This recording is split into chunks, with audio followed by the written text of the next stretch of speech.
Bonjour et bienvenue. Dans cette vidéo, nous allons voir comment saisir des absences et comment réaliser le signalement DSN en cas d'arrêt de travail. Tout d'abord, pour la saisie des absences, allez dans Accueil et ensuite cliquez sur le bouton Absence. La liste des salariés présents apparaît. Sélectionnez le salarié ou les salariés pour lesquels vous souhaitez saisir une absence. Vous retrouvez ici le bouton Ajouter une absence pour ajouter des absences comme les congés payés par exemple. Le bouton Ajouter un arrêt de travail en cas de maladie, d'accident de travail. Et le bouton Ajouter une suspension de contrat autre, comme les absences autorisées ou non justifiées. Tout d'abord, nous allons saisir une période d'absence pour congés payés. Par exemple, l'entreprise ferme du 1er au 15 février, tous les salariés sont en congés payés. Je laisse sélectionner tous les salariés et je clique sur le bouton Ajouter une absence. Dans Type, je choisis le type d'absence, donc congé payé. Mode de saisie, donc à la période, à la journée ou à la demi-journée. Donc je laisse à la période. Et ensuite, j'indique les dates de congé payé.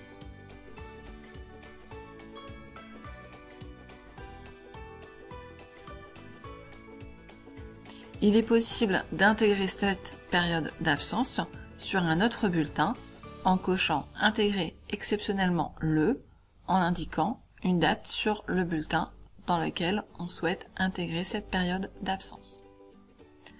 Une fois que j'ai choisi le type et la période, je clique sur OK. Tous les salariés apparaissent avec la période d'absence. Maintenant, je souhaite ajouter un arrêt maladie pour un salarié. Je désélectionne les autres salariés, j'enregistre ma saisie précédente.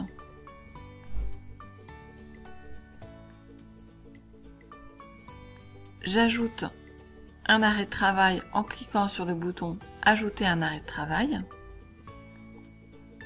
Je choisis mon type d'arrêt.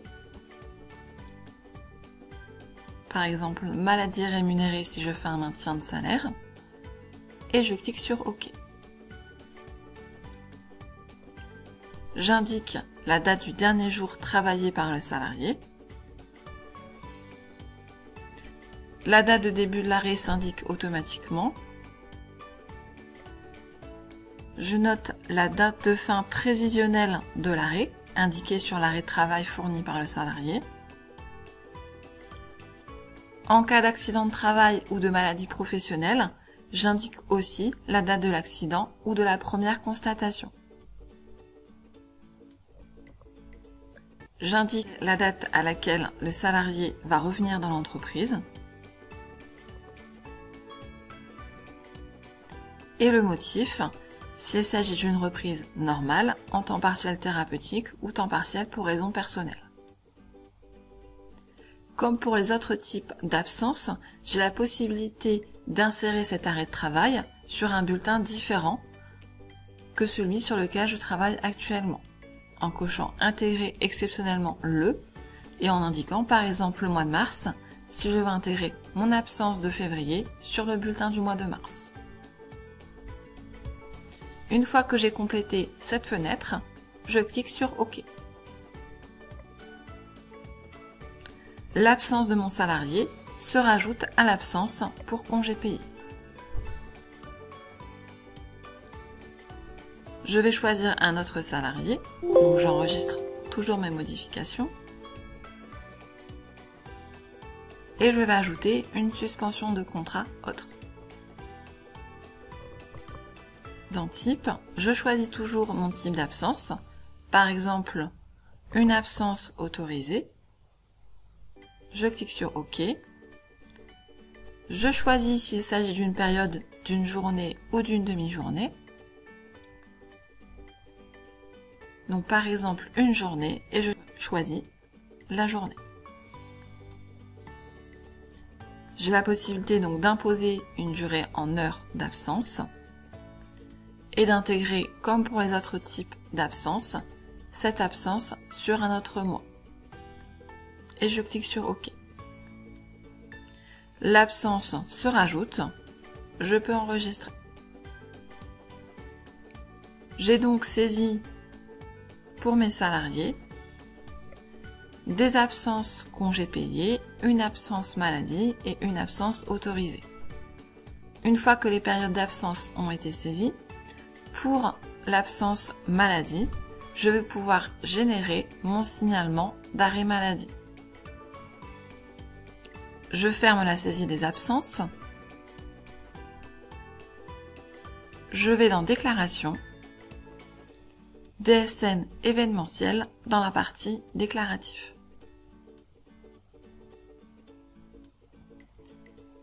Je vérifie bien la période. Donc, mon salarié est en arrêt maladie sur la période de février, donc je peux cliquer sur Accéder aux déclarations.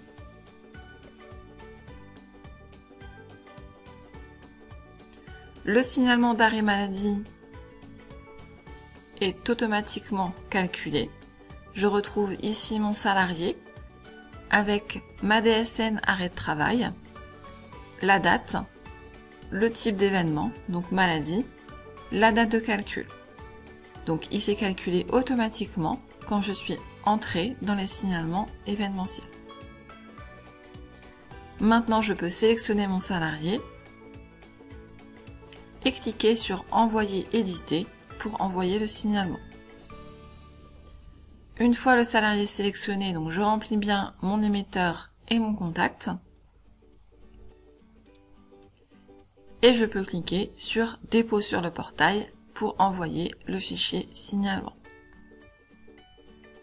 J'ai la possibilité de faire un aperçu de mon signalement si je le souhaite, avant d'envoyer le fichier pour contrôler les informations.